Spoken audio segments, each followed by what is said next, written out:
সত্য সন্ধানী, সত্যের সন্ধানে অবিরত পথ চলা। আসসালামু আলাইকুম রহমতুল্লাহি ওয়া বারাকাতুহু। প্রিয় ভাই ও বন্ধুগণ, আমি আপনাদেরকে একটা গুরুত্বপূর্ণ একটা জায়গায় নিয়ে আসছি। সেটা হলো ময়মনসিংহের গফরগাঁওয়ে কালাইপাড় গ্রামের কালাই বিলের পাড়ে দাঁড়িয়ে আমি কথা বলছি। লোকমুখে শুনতে পেলাম এখানে 100 বিঘা সম্পত্তির উপরে জমি বিশেষ একটা মাছ চাষের জন্য ব্যবস্থাপনা করা হয়েছে। দীর্ঘদিন ধরে চাষ হয়ে আসছে এই কালাই বিলে শোল মাছ, চিতল মাছ, আইর মাছ, যেগুলো মাছ শিকারের সময় ধরার সময় দেখাইতে পারলাম না, কিন্তু এই মাছগুলো এখানে আছে, লালিত পালিত হচ্ছে। খুবই গুরুত্বপূর্ণ মাছ। এই বিলটাও বেশ বড়। একজন লোক ভাড়া নিয়েছে দীর্ঘ সময়ের জন্য। পাশে আছে পাহারাদার, তার পারে আছে ওই সাইডে পোল্ট্রি, লেয়ার মুরগির। এইগুলি সবই এই প্রজেক্টের আওতায়। এখানে মাছ চাষগুলো হচ্ছে আমাদের দেশে আমিষ পূরণ করার জন্য।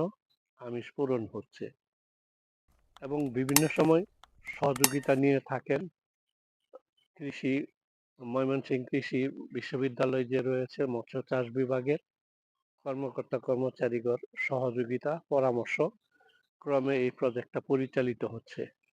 মালিকের সাথে কথা বলে জানতে পারলাম এই প্রজেক্টটা দিয়া সে যেমন লাভবান হচ্ছে, এমনিভাবে এই বিলের মধ্যে যে সমস্ত চাষি ভাইয়েরা জমি তার কাছে ভাড়া দিয়েছে, সেই ভাড়ার থেকেও বেশ ভালো একটা অর্থ উপার্জন করছেন চাষি ভাইয়েরা।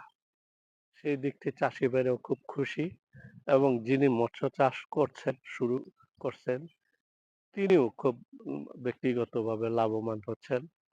লাভবানটা ব্যক্তিগতভাবে হলেও তার যে উৎপাদিত মাছ, সেই মাছগুলো কিন্তু রাষ্ট্রীয়ভাবে আমরা ভোগ করতেছি। সারা দেশেই এই শোল মাছ, চিতল মাছ, আইড় মাছ এগুলি অনেক দামি মাছ। এগুলি মানুষ শখের বশে এবং অনেক টাকা দিয়া সবাই খাওয়া সম্ভব না। এখানে মধ্যবিত্ত থেকে নিয়ে ঊর্ধ্ববিত্তের লোক যারা এই মাছগুলো তারা শখের বশে তারা খেয়ে থাকেন, চেয়ে থাকেন এবং খুবই সুস্বাদু মাছ। তো এই প্রজেক্টটাই দেখাইলাম এই কালাই বিলের যে চতুর্পাশ দিয়ে রাস্তা, ঘাট, গাছগাছালি এবং বিভিন্ন প্রজাতির পাখি উঠতেছে। ওই একটা তীরে দেখলাম ছাগল, আর ছাগল ওই যে ওই পাশে দেখেন পশ্চিম পাশ দিয়া এক মহিলা কাছে 8টা-10টা ছাগল এই পাশ দিয়া সে খাওয়াইতে পারতেছে, সেও নিজে উপকৃত হইতে পারতেছে। এবং চতুর্পাশ দিয়া গাছগাছালি থাকার কারণে আশপাশ দিয়া যে বাড়িগুলো, এই বিলের পানির মধ্য দিয়া যে বাতাসগুলি পাইতেছে, একেবারে নিরেট বাতাস, ঠান্ডা বাতাস। আমিও নিজে দাঁড়িয়ে ঠান্ডা বাতাস উপভোগ করতেছি। এই দৃশ্যটা আপনাদেরকে দেখাইলাম। আমার মনে হয় একটু হইলেও ভালো লাগবে। একটু ভালো লাগলে আমার সেই গাজীপুর থেকে এসে এই ময়মনসিংহের ভিতরে একটা ভিডিও দিলাম, আমিও এখানে সার্থক হইব। আপনারাও নিজেরাও উপভোগ করবেন। যদি বিন্দু হইলেও ভালো লাগে ভিডিওটা শেয়ার করবেন, লাইক করবেন, কমেন্ট করবেন। এই প্রত্যাশাটুকু আপনাদের মাঝে আমি রাখি। এটা আমার অন্যায় না।